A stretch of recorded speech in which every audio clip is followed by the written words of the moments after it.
Halo teman-teman, selamat datang kembali di Terlelap. Bersama aku, Nesa. Kalau kalian mendengar nama Cleopatra, apa yang pertama kali terlintas di pikiran? Elizabeth Taylor dengan riasan mata tebal dan gaun emas berkilau?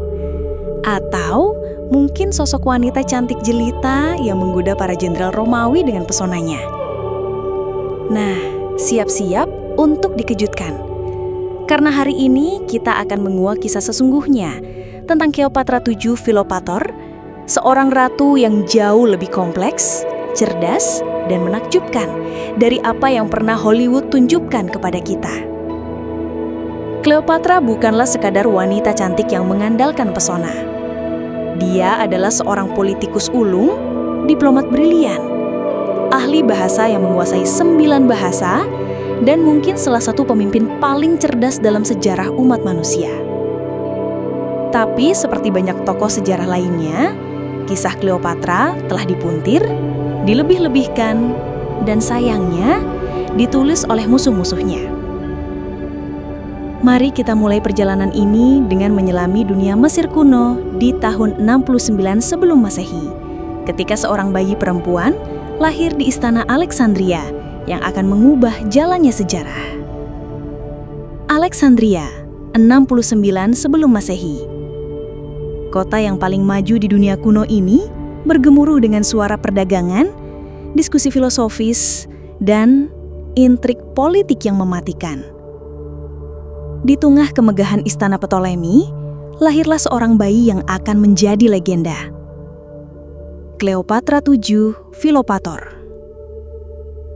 Tapi tunggu dulu, sebelum kita lanjut, mari kita luruskan satu mitos besar. Cleopatra itu bukan orang Mesir asli. Dia adalah keturunan Makedonia, dari dinasti Ptolemy yang didirikan oleh Ptolemy I, salah satu jenderal Alexander Agung. Keluarga ini telah memerintah Mesir selama hampir 300 tahun, tapi mereka tetap mempertahankan darah Yunani mereka dengan cara yang agak menyeramkan.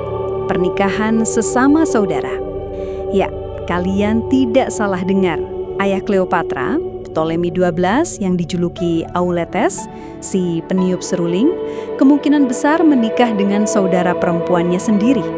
Ini adalah tradisi keluarga Ptolemy untuk menjaga kemurnian darah kerajaan. Meskipun terdengar aneh bagi kita, praktik ini cukup umum di kalangan kerajaan kuno. Cleopatra tumbuh di perpustakaan Alexandria yang legendaris, tempat yang konon menyimpan seluruh pengetahuan dunia. Bayangkan, sebagai anak kecil, dia sudah terpapar dengan gulungan-gulungan papirus berisi karya Aristoteles, Plato, dan ilmuwan-ilmuwan terbesar zaman itu. Tak heran kemudian, dia tumbuh menjadi seorang yang sangat terpelajar. Tapi masa kecil Cleopatra sama sekali tidak mudah. Istana Ptolemy adalah sarang ular beracun, penuh dengan persaingan saudara kandung yang saling bunuh-membunuh untuk merebut tahta. Ayahnya, Ptolemy XII, sempat diusir dari Mesir karena dianggap terlalu tunduk pada Roma, dan hanya bisa kembali dengan bantuan tentara Romawi. Cleopatra menyaksikan semua ini dengan mata kecilnya yang tajam. Dia belajar bahwa dalam dunia politik, hanya yang kuat dan cerdas yang akan bertahan hidup. Dan pelajaran ini akan sangat berguna kelak. Sementara putri-putri bangsawan lain mungkin disibukkan dengan belajar menari dan bernyanyi, Cleopatra mendapat pendidikan yang luar biasa komprehensif. Dia belajar matematika, filosofi, retorika, dan yang paling mengagumkan, bahasa. Plutarches, sejarawan kuno yang cukup terpercaya, mencatat bahwa Cleopatra menguasai 9 bahasa. 9 bahasa. Dia fasih berbahasa Yunani, bahasa keluarganya, Latin, bahasa Roma, dan yang paling penting, bahasa Mesir. Cleopatra adalah penguasa Ptolemy pertama dalam 300 tahun yang bisa berbicara langsung dengan rakyatnya sendiri tanpa penerjemah. Bayangkan impaknya. Selama berabad-abad, Raja-Raja Ptolemy memerintah Mesir seperti orang asing di negeri sendiri. Mereka tidak bisa berkomunikasi langsung dengan petani, pedagang, atau pendeta Mesir. Tapi Cleopatra, dia bisa ngobrol santai dengan nelayan di tepi sungai Nil, berdiskusi teologi dengan pendeta-pendeta di kuil, dan berdiplomasi dengan pedagang dari berbagai negara. Selain itu, Cleopatra juga mempelajari seni kepemimpinan dan strategi militer.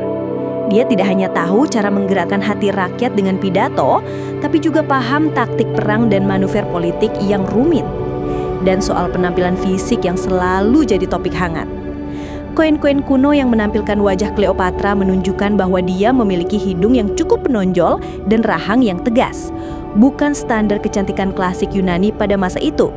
Tapi Plutar menulis bahwa pesona Cleopatra bukan terletak pada kecantikan fisiknya, melainkan pada kecerdasan, wit, dan kemampuannya berbicara yang memukau siapa saja.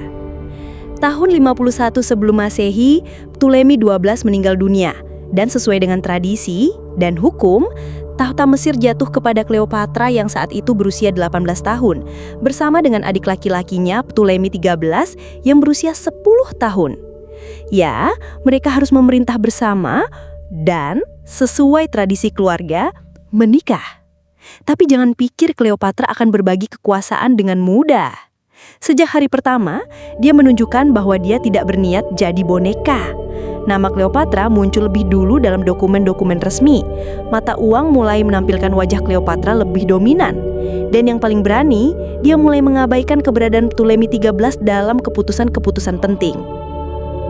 Langkah pertama Cleopatra, dia melakukan perjalanan upacara ke kota-kota penting di Mesir, berbicara langsung dengan rakyat dalam bahasa Mesir dan memposisikan diri sebagai reinkarnasi Dewi Isis. Ini bukan sekedar PR stunt. Ini adalah strategi politik brilian untuk membangun legitimasi langsung dengan rakyat Mesir, melewati birokrasi istana yang penuh intrik. Tapi tentu saja ini tidak disukai oleh para penasihat Ptolemy XIII, terutama seorang kasim bernama Pothinus yang punya ambisi besar. Mereka mulai membangun koalisi melawan Cleopatra dan situasi politik di Mesir mulai memanas. Puncaknya terjadi pada tahun 48 sebelum Masehi. Sungai Nil gagal banjir, sebuah bencana besar karena banjir Nil adalah sumber kesuburan tanah Mesir. Ketika rakyat kelaparan dan ekonomi goyang, para musuh Cleopatra melihat kesempatan emas. Mereka tuduh Cleopatra tidak mampu memimpin dan memaksa dia untuk berbagi kekuasaan yang lebih adil dengan Ptolemy XIII. Cleopatra menolak dan dimulailah perang saudara pertama Cleopatra. Dengan tentara yang lebih kecil dan dukungan politik yang terbatas di Alexandria, Cleopatra terpaksa melarikan diri dari ibu kota. Tapi apakah dia menyerah? Tentu tidak. Dia pergi ke Mesir Selatan membangun basis dukungan di antara rakyat Mesir asli yang memang lebih loyal kepada dia daripada kepada adik laki-lakinya yang tidak bisa berbahasa Mesir. Sementara itu, sesuatu yang besar sedang terjadi di dunia Romawi. Julius Caesar dan Pompey Magnus, dua jenderal terbesar Roma, sedang terlibat perang saudara yang akan menentukan masa depan Republik Romawi. Dan kebetulan yang luar biasa, atau mungkin perhitungan politik yang cermat, Pompey melarikan diri ke Mesir setelah dikalahkan Caesar di pertempuran Pharsalus. Para penasihat Ptolemy XIII pikir mereka bisa mendapat poin dengan Caesar dengan cara membunuh musuhnya, Pompey. Mereka mengundang Pompey ke Alexandria dengan kedok memberikan sanctuary, lalu membunuhnya dengan cara yang sangat tidak terhormat, ditikam dari belakang saat turun dari perahu. Keputusan ini ternyata adalah kesalahan fatal. Ketika Caesar tiba di Alexandria beberapa hari kemudian dan melihat kepala Pompey yang dipenggal, Caesar justru marah besar. Pompey mungkin musuhnya, tapi Pompey juga mantan menantunya dan seorang warga Roma terhormat yang tidak pantas mati dengan cara yang memalukan. Dan disinilah Cleopatra menunjukkan jenius politiknya. Caesar sekarang berada di Alexandria dengan legiun-legionnya, marah dengan cara Ptolemy XIII memperlakukan Pompey, dan secara teknis memiliki kekuasaan untuk menentukan siapa yang akan memerintah Mesir. Ini adalah kesempatan emas bagi Cleopatra, tapi dia harus bertindak cepat dan cerdas. Masalahnya, Alexandria dikuasai oleh tentara Ptolemy XIII, dan Cleopatra tidak bisa masuk kota dengan cara biasa tanpa resiko dibunuh. Maka Cleopatra merancang salah satu entrance paling dramatis dalam sejarah politik. Cleopatra menyuap seorang pedagang Sisilia bernama Apollodorus untuk menyelundupkan dia masuk ke istana. Bagaimana caranya? Dia membungkus diri dalam kain linen, beberapa sumber menyebutkan dalam karpet, tapi kemungkinan besar itu kain linen biasa, dan dibawa Apollodorus sebagai hadiah untuk Caesar. Bayangkan kejutannya, ketika karpet itu dibuka di hadapan Caesar dan keluarlah seorang ratu muda yang langsung mulai berbicara dalam bahasa Latin yang fasih, menyampaikan argumen politik yang cemerlang tentang mengapa Caesar harus mendukungnya. Ini bukan sekadar gimmick. Cleopatra menunjukkan keberanian luar biasa, masuk ke wilayah musuh dengan penyamaran, kecerdasan, memilih timing yang tepat ketika Caesar sedang emosi dengan pembunuhan Pompei, dan kemampuan diplomatik, langsung menyampaikan proposal yang menguntungkan kedua belah pihak. Caesar, yang sudah berusia 54 tahun dan sudah melihat segala macam manuver politik, pasti terkesan dengan keberanian dan kecerdasan wanita 21 tahun ini. Dan ya, kemungkinan besar mereka juga saling tertarik secara personal. Hubungan Caesar dan Cleopatra adalah campuran rumit antara politik, strategi, dan kemungkinan besar perasaan genuin. Caesar butuh Mesir sebagai sumber gandum untuk Roma dan sekutu yang kuat di Mediterania Timur. Cleopatra butuh kekuatan militer Roma untuk mengamankan tahtanya dan melindungi Mesir dari ancaman eksternal. Tapi ini bukan sekadar marriage of convenience. Sumber-sumber sejarah menunjukkan bahwa Caesar benar-benar terpikat oleh kecerdasan dan karisma Cleopatra. Mereka menghabiskan berbulan-bulan bersama, tidak hanya di istana, tapi juga dalam perjalanan menyusuri sungai Nio, sesuatu yang sangat tidak biasa untuk seorang jenderal Romawi yang biasanya selalu terburu-buru. Caesar membantu Cleopatra mengalahkan Ptolemai XIII dalam perang saudara yang singkat namun menentukan. Ptolemai XIII tewas tenggelam di sungai Nil, meskipun ada spekulasi bahwa dia mungkin memastikan adiknya itu tidak akan mengganggu lagi. Sesuai tradisi, Cleopatra kemudian menikah dengan adik laki-laki berikutnya, Ptolemai XIV, yang masih berusia 12 tahun. Ini murni formalitas politik. Yang penting, sekarang Cleopatra memerintah Mesir dengan otoritas penuh. Ini bukan sekedar gimmick. Dan kemudian terjadi sesuatu yang mengejutkan dunia kuno. Cleopatra melahirkan anak Caesar. Anak laki-laki yang diberi nama Caesarion, si kecil Caesar. Kelahiran Caesarion pada tahun 47 sebelum Masehi adalah event politik yang sangat signifikan. Caesar yang sudah menikah dengan Calpurnia tapi tidak memiliki anak laki-laki yang sah, tiba-tiba punya pewaris dari Ratu Mesir yang paling kaya di dunia. Caesar secara resmi mengakui Caesarion sebagai anaknya. Meskipun menurut hukum Romawi, anak itu tidak bisa menjadi pewaris sah karena Caesar sudah menikah dengan orang lain dan Cleopatra bukan warga negara Romawi. Pada tahun 46 sebelum Masehi, Caesar mengundang Cleopatra untuk tinggal di Roma. Dan inilah bagian yang sering diabaikan oleh film-film Hollywood. Cleopatra tidak datang sebagai simpanan Caesar, tapi sebagai ratu yang berkuasa dengan delegasi resmi, para penasehat, dan bahkan membawa perpustakaan pribadi. Cleopatra tinggal di villa mewah milik Caesar di seberang Sungai Tiber. Dia mengadakan jamuan makan malam yang terkenal, tempat para intelektual, politisi, dan seniman Roma berkumpul. Cleopatra memamerkan kekayaan Mesir yang luar biasa, tapi juga menunjukkan bahwa dia adalah seorang pemimpin yang terpelajar dan sophisticated. Namun, kehadiran Cleopatra di Roma menimbulkan kontroversi.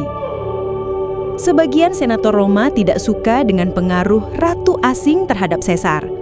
Mereka khawatir Caesar akan menjadi raja dengan bantuan kekayaan Mesir, menghancurkan tradisi Republik Romawi.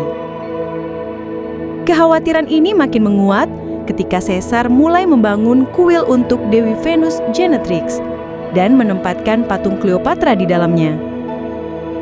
Ini adalah pengakuan tidak langsung bahwa Caesar menganggap Cleopatra bukan sekadar sekutu, tapi mungkin calon permaisuri masa depan. Tapi mimpi ini hancur dalam sekejap mata. 15 Maret 44 sebelum Masehi. Hari yang akan mengubah segalanya. Cleopatra yang sedang hamil anak kedua, meskipun ini masih diperdebatkan sejarawan, mungkin sedang sarapan di vilanya ketika berita mengejutkan tiba. Julius Caesar telah dibunuh oleh sekelompok senator di bawah pimpinan Brutus dan Cassius. Caesar ditikam 23 kali di kaki patung Pompei. Ironi yang pahit, mengingat pertemuan pertama Caesar dan Cleopatra bermula dari kematian Pompei. Bagi Cleopatra, ini bukan hanya kehilangan personal, tapi juga bencana politik. Tanpa perlindungan Caesar, posisi dia di Roma menjadi sangat berbahaya. Para senator yang membenci pengaruh dia kini berkuasa, dan mereka pasti akan mencari cara untuk menyingkirkan ratu asing yang dianggap merusak nilai-nilai Romawi. Dengan kecerdasan politiknya, Cleopatra tidak menunggu lama. Dia segera mengemas barang-barangnya, membawa Caesarion dan kembali ke Alexandria sebelum situasi politik di Roma benar-benar kaos. Perjalanan kembali ke Mesir pasti sangat menyedihkan. Cleopatra kehilangan cinta dan sekutu politiknya, tapi dia juga tahu bahwa permainan besar baru saja dimulai. Roma akan terpecah dalam perang saudara lagi, dan Cleopatra harus memilih pihak dengan sangat hati-hati jika ingin Mesir tetap merdeka. Kembali di Alexandria, Cleopatra menghadapi situasi yang rumit. Adik laki-lakinya, Ptolemy XIV, yang saat itu sudah berusia sekitar 15 tahun, mulai menunjukkan ambisi politik. Dan seperti tradisi keluarga Ptolemy, persaingan saudara kandung biasanya berakhir dengan kematian salah satu pihak. Ptolemy XIV tiba-tiba meninggal pada tahun 44 sebelum Masehi. Kemungkinan besar diracun atas perintah Cleopatra. Ini terdengar kejam, tapi dalam konteks politik Mesir kuno, ini adalah langkah survival yang rasional. Cleopatra sudah melihat bagaimana persaingan internal bisa menghancurkan dinasti, dan dia tidak akan membiarkan hal itu terjadi lagi. Sekarang, Cleopatra memerintah dengan Caesarion sebagai co-ruler. Meskipun anak itu masih sangat kecil, ini memberikan Cleopatra kekuasaan absolut untuk pertama kalinya dalam hidupnya. Cleopatra menggunakan waktu ini untuk memperkuat ekonomi Mesir, membangun hubungan diplomatik dengan kerajaan-kerajaan tetangga, dan yang paling penting, mempersiapkan diri untuk babak selanjutnya dalam permainan besar politik Mediterania. Karena di Roma, situasinya makin panas. Setelah kematian Caesar, kekuasaan terpecah antara 3 orang kuat, yaitu Marcus Antonius atau Mark Antony, Octavian, anak angkat Caesar, dan Lepidus. Mereka membentuk triumvirat kedua dan mulai membagi kekuasaan Roma. Dan Cleopatra tahu, cepat atau lambat, salah satu dari mereka akan datang ke Mesir.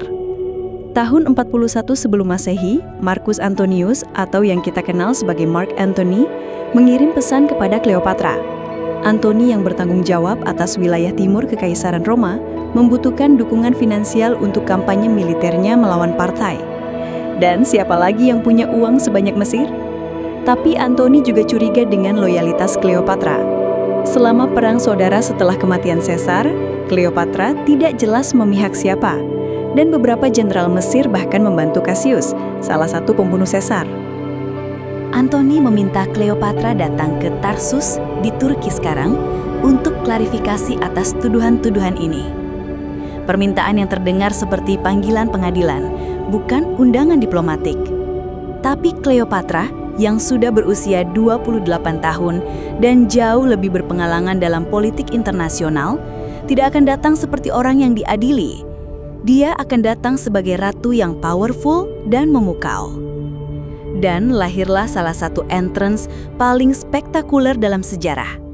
Cleopatra tahu bahwa first impression adalah segalanya dalam diplomasi. Jadi dia merancang kedatangan yang akan membuat seluruh dunia berbicara selama ribuan tahun. Cleopatra datang ke Tarsus dengan kapal emas yang layarnya terbuat dari sutra ungu, warna yang paling mahal pada masa itu. Kapal itu dihiasi dengan ukiran-ukiran indah dan dipenuhi dengan dupa wangi yang aromanya tercium dari jarak bermil-mil. Cleopatra sendiri berpakaian sebagai Dewi Aphrodite, lengkap dengan para pelayan yang berpakaian sebagai Cupid.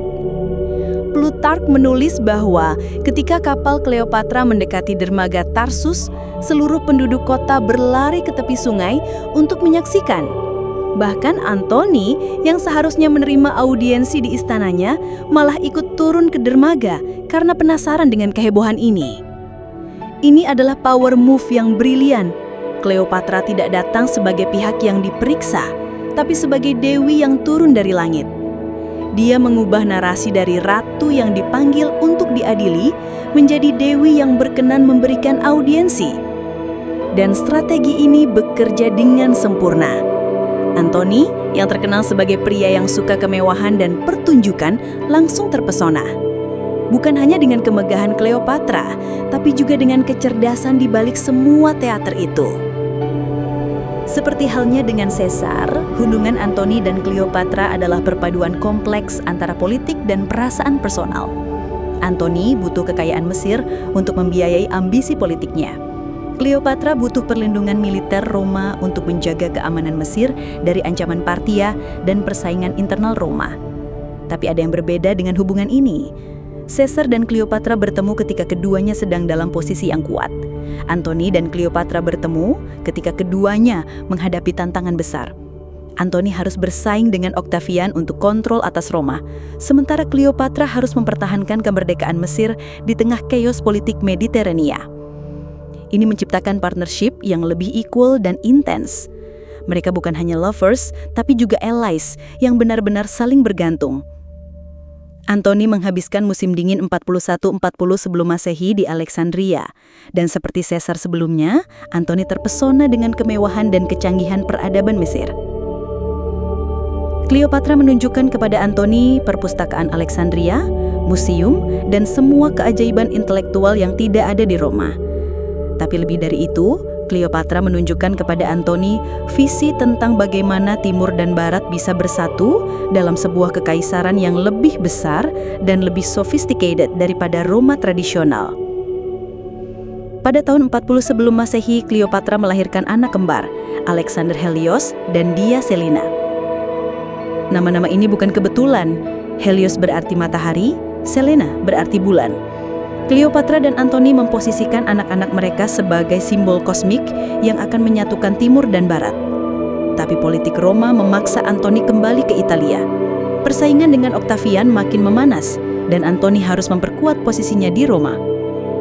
Sebagai bagian dari diplomasi politik, Antony bahkan menikah dengan Octavia, adik perempuan Octavian, untuk memperkuat aliansi triumvirat. Pernikahan ini tentu menyakitkan bagi Cleopatra, tapi dia memahami realitas politik.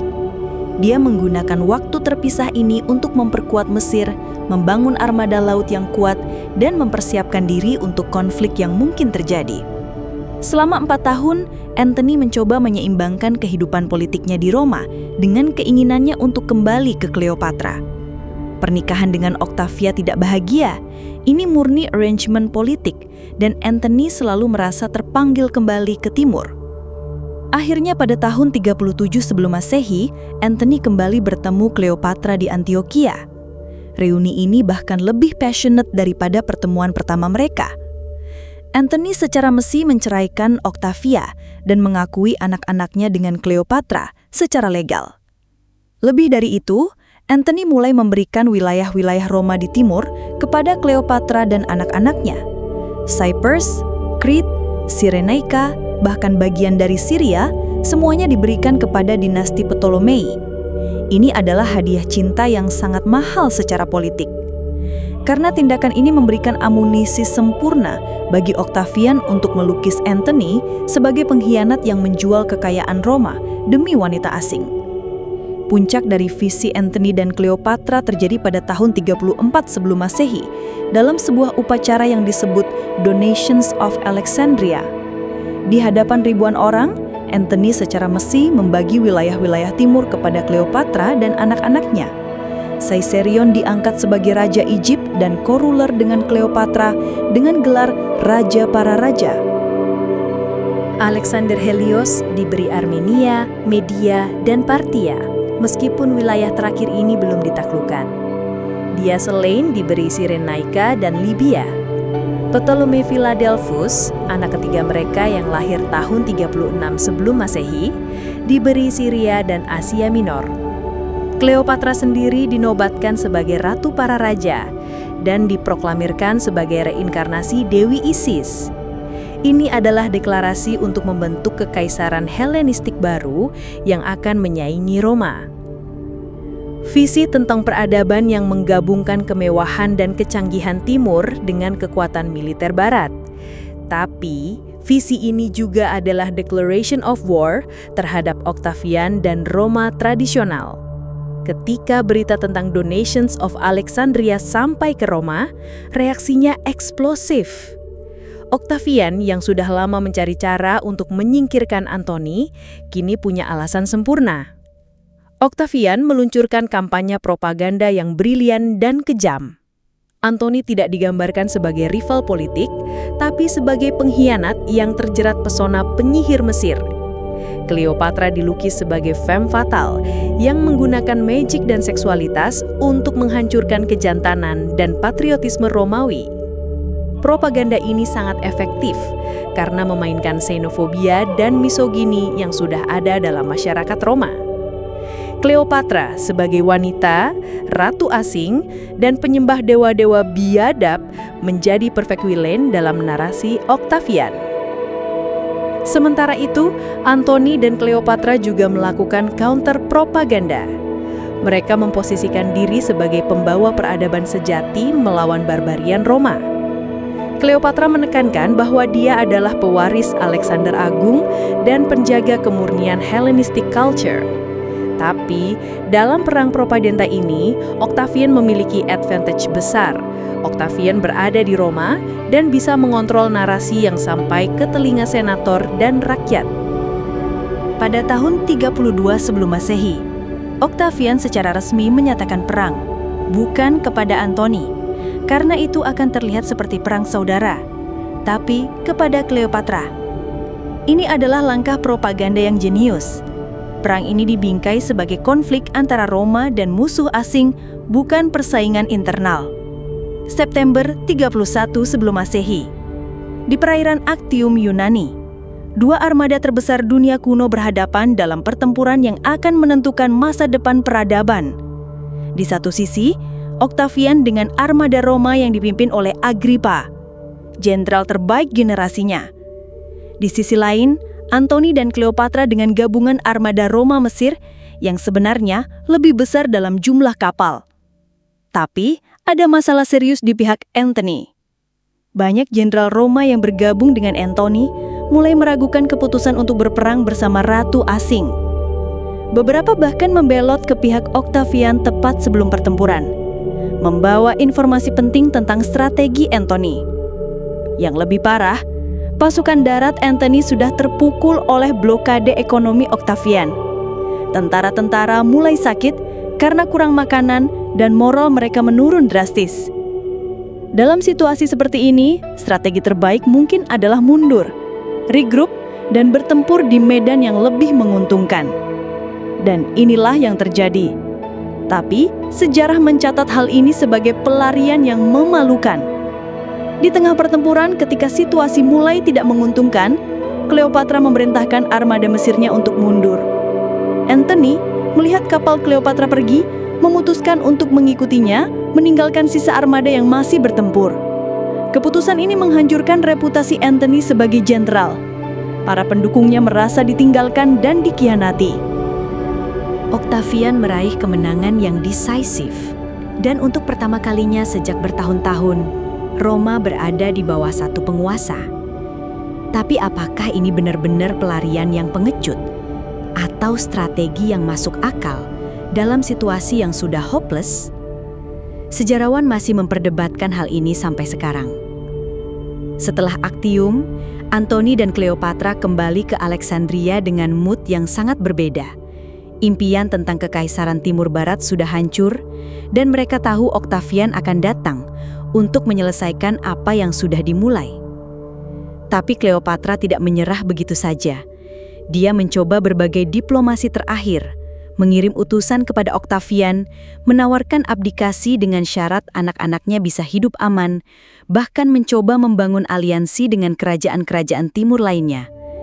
Sementara itu, Antoni jatuh dalam depresi yang dalam. Pria yang dulu dikenal sebagai jenderal paling charismatic di Roma, kini menghabiskan hari-harinya minum wine dan menyalahkan diri sendiri atas kekalahan di Actium. Kontras ini menunjukkan perbedaan karakter yang fundamental.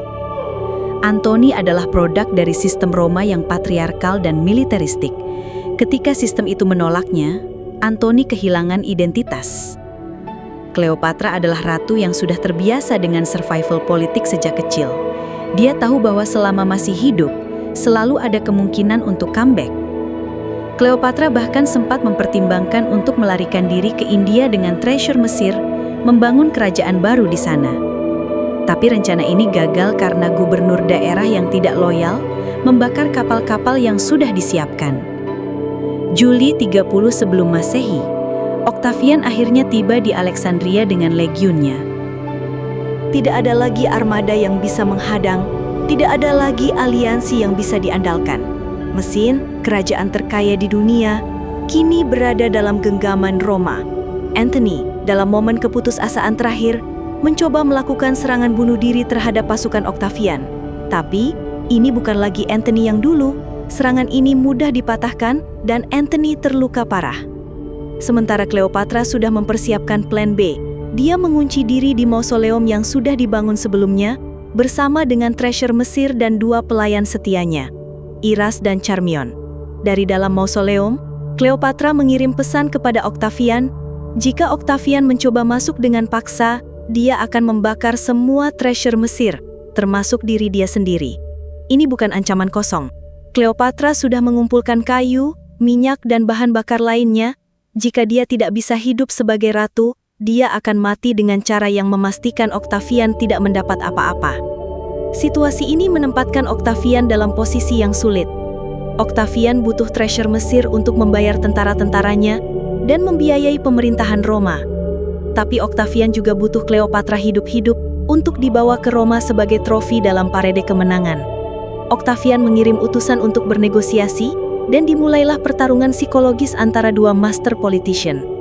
Cleopatra menuntut jaminan bahwa Caesarion akan diakui sebagai pewaris sah Caesar dan diberi posisi penting dalam pemerintahan Roma. Octavian tentu tidak bisa menerima ini. Caesarion adalah ancaman langsung terhadap legitimasinya sebagai anak angkat Caesar. Kemudian Cleopatra menawar.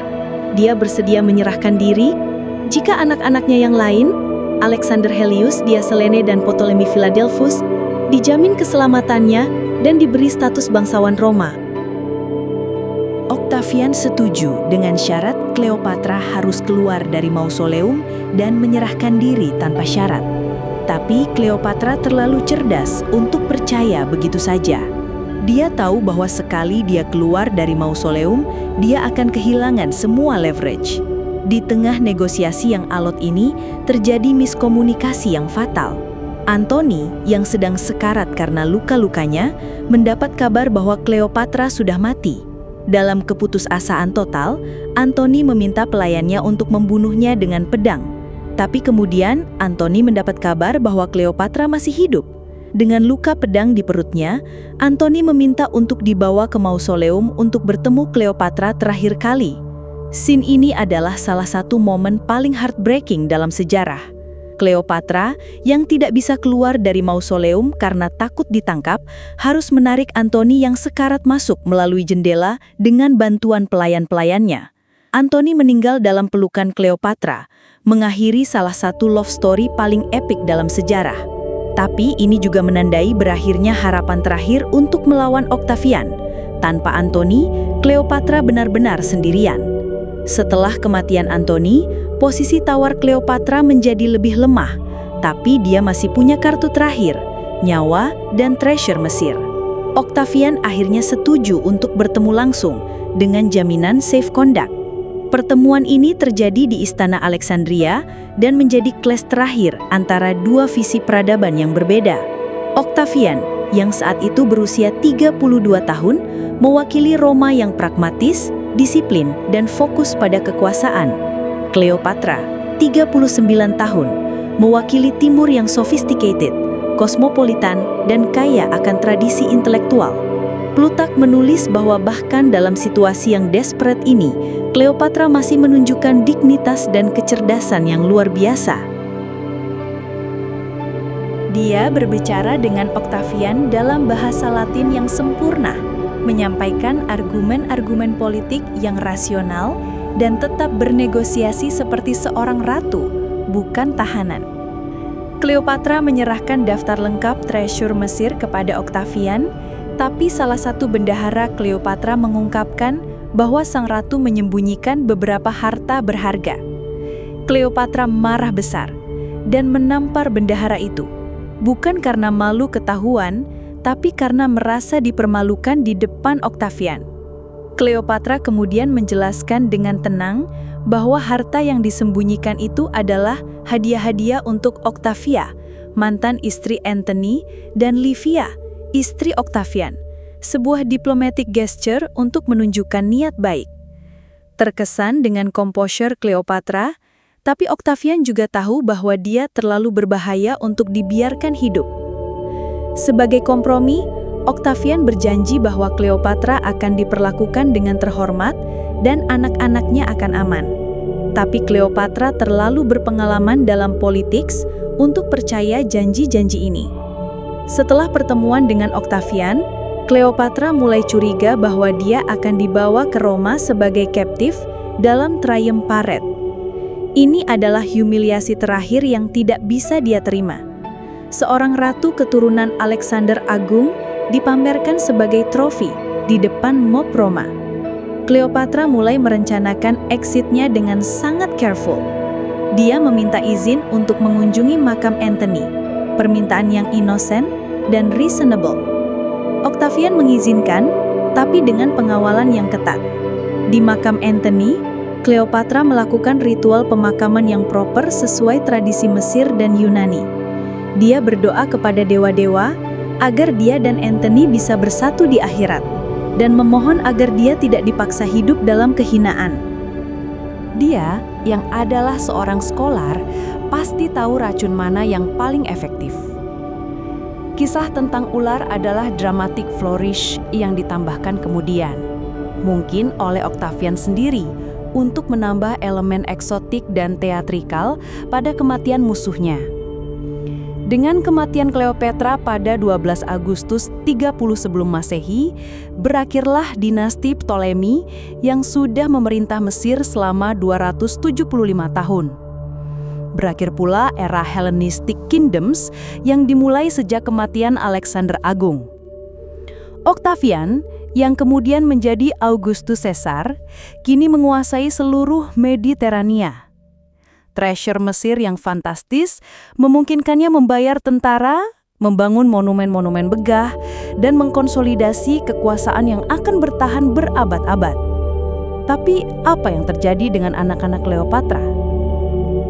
Kaisarion, anak Cleopatra dari Julius Caesar, dibunuh atas perintah Octavian beberapa minggu setelah kematian ibunya. Octavian tidak bisa mengambil resiko dengan pewaris potensial Caesar yang lain. Alexander Helios dan Ptolemy Philadelphus menghilang dari catatan sejarah, kemungkinan besar juga dibunuh secara diam-diam. Hanya dia Selene yang selamat, dan itu karena dia masih kecil dan perempuan, sehingga dianggap tidak berbahaya secara politik. Dia Selene kemudian dinikahkan dengan Juba II, Raja Mauretania di Afrika Utara sekarang, dan menjadi ratu di sana. Melalui pernikahan ini, bloodline Cleopatra tetap berlanjut dan beberapa sejarawan percaya bahwa sebagian bangsawan Eropa modern masih memiliki darah Ptolemy. Setelah kematiannya, image Cleopatra mulai dimanipulasi oleh propaganda Romawi. Octavian, yang kemudian menjadi Augustus Caesar, butuh membenarkan perangnya melawan Antony. Caranya adalah dengan melukis Cleopatra sebagai villain yang menggunakan seksualitas dan magic untuk merusak moral Romawi. Penyair-penyair Roma seperti Virgil dan Horace menulis karya-karya yang menggambarkan Cleopatra sebagai foreign whore dan eastern witch. Image ini kemudian diadopsi oleh penulis-penulis Kristen awal yang melihat Cleopatra sebagai simbol dekadens pagan. Selama berabad-abad, cerita tentang Cleopatra didominasi oleh narasi misoginis ini. Dia digambarkan sebagai wanita yang mengandalkan kecantikan fisik untuk manipulasi politik, bukan sebagai pemimpin yang cerdas dan capable. Baru pada abad ke-20, sejarawan mulai menggali lebih dalam tentang siapa Cleopatra sebenarnya. Mereka menemukan bahwa Cleopatra adalah polyglot yang menguasai 9 bahasa, prestasi intelektual yang luar biasa untuk zamannya. Dia memerintah Mesir selama 18 tahun dengan relatif stabil, mengelola ekonomi yang kompleks, dan mempertahankan kemerdekaan politik dalam situasi geopolitik yang sangat sulit. Hubungan Cleopatra dengan Caesar dan Antony adalah strategic partnership yang sophisticated, bukan sekadar romance yang driven oleh physical attraction. Cleopatra adalah patron of arts and sciences, melanjutkan tradisi Ptolemy dalam mendukung research dan scholarship di Alexandria. Dalam beberapa dekade terakhir, Cleopatra telah di-reimagine sebagai early feminist icon, seorang wanita yang berhasil berkuasa dalam dunia yang didominasi pria, menggunakan kecerdasan dan political savvy untuk mempertahankan kerajaan selama hampir 2 dekade. Tapi interpretasi ini juga harus hati-hati. Cleopatra hidup dalam konteks political system yang sangat berbeda dengan zaman modern. Dia tidak berjuang untuk women's rights dalam pengertian modern. Dia berjuang untuk mempertahankan kekuasaan personal dan kemerdekaan Mesir. Yang pasti, Cleopatra membuktikan bahwa perempuan bisa menjadi pemimpin yang efektif dalam situasi politik yang paling challenging. Dia menggunakan semua tools yang tersedia: diplomasi, ekonomi, military alliance, personal charism sebelum Masehi, dan juga sexuality ketika diperlukan. Ini bukan karena Cleopatra lemah atau harus mengandalkan feminine wiles. Ini karena Cleopatra adalah pragmatis yang menggunakan setiap advantage yang dia punya untuk mencapai tujuan politiknya. Kisah Cleopatra mengajarkan beberapa lessons yang masih relevan hingga sekarang. Intelligence is the ultimate weapon. Cleopatra tidak punya tentara yang lebih kuat dari Roma, tapi dia punya otak yang brilian. Dia menggunakan kecerdasan untuk navigation politik internasional yang kompleks, membangun alliance yang menguntungkan, dan bertahan hidup dalam situasi yang impossible. Soft power is as important as hard power. Cleopatra memahami bahwa cultural influence, economic leverage, dan personal cari sebelum Masehi bisa sama efektifnya dengan kekuatan militer. Mesir di bawah kepemimpinan Cleopatra menjadi cultural powerhouse yang mempengaruhi Roma, meskipun secara militer lebih lemah. Timing is everything in politics. Cleopatra selalu tahu kapan harus bertindak, kapan harus menunggu, dan kapan harus mundur. Dari entrance dramatisnya bertemu Caesar, hingga keputusan untuk bunuh diri daripada dipamerkan di Roma, timing Cleopatra selalu impeccable. Legacy is what you make of it. Meskipun Cleopatra kalah secara politik, dia menang secara kultural. Nama Cleopatra masih diingat 2000 tahun kemudian, sementara banyak kaisar Roma sudah dilupakan. Jadi, siapa sebenarnya Cleopatra VII Philopator? Dia adalah seorang anak yang tumbuh dalam istana penuh intrik, belajar bahwa hanya yang cerdas dan kuat yang bisa survive. Dia adalah seorang scholar yang menguasai multiple languages dan disciplines, melanjutkan tradisi intelektual Alexandria. Dia adalah seorang political strategis yang berhasil mempertahankan kemerdekaan Mesir selama 18 tahun di tengah ekspansi imperialis Roma sebelum Masehi. Dia adalah seorang diplomat yang memahami bahwa personal relationship bisa menjadi foundation untuk international alliance. Dia adalah seorang patriot yang memilih mati dengan dignity daripada hidup dalam humiliation. Dan ya, Cleopatra juga adalah seorang wanita yang menjalin hubungan cinta yang passionate dengan dua pria paling powerful di zamannya. Tapi ini hanya satu aspek kecil dari kepribadiannya yang kompleks. Yang paling penting, Cleopatra adalah survivor. Dalam dunia politik yang brutal, di mana saudara kandung saling bunuh untuk tahta dan empires rise and fall dalam hitungan dekade, Cleopatra berhasil memerintah selama hampir 2 dekade dan meninggalkan legasi yang bertahan ribuan tahun. Ketika kita mendengar nama Cleopatra hari ini, kita harus ingat, ini bukan cerita tentang beautiful queen who seduce powerful men. Ini adalah cerita tentang seorang pemimpin brilian yang fighting against impossible odds, menggunakan setiap ounce of intelligence dan courage yang dia miliki untuk melindungi people dan heritage-nya. Cleopatra kalah melawan Roma, tapi dia menang melawan waktu. Dan mungkin, that's the greatest victory of all. Demikianlah kisah Cleopatra ke-7, Ratu terakhir Mesir yang hidup dan mati dengan dignity yang mengagumkan.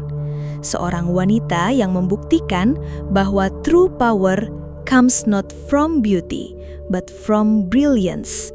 Not from manipulation, but from mastery. And not from submission, but from the courage to fight for what you believe in, even when the odds are stacked against you. Terima kasih sudah mendengarkan perjalanan hidup salah satu figur paling fascinasi dalam sejarah manusia. Jika Anda menikmati episode ini, jangan lupa untuk subscribe, like, komen, dan bagikan kepada teman-teman yang juga mencintai sejarah. Sampai jumpa di episode selanjutnya.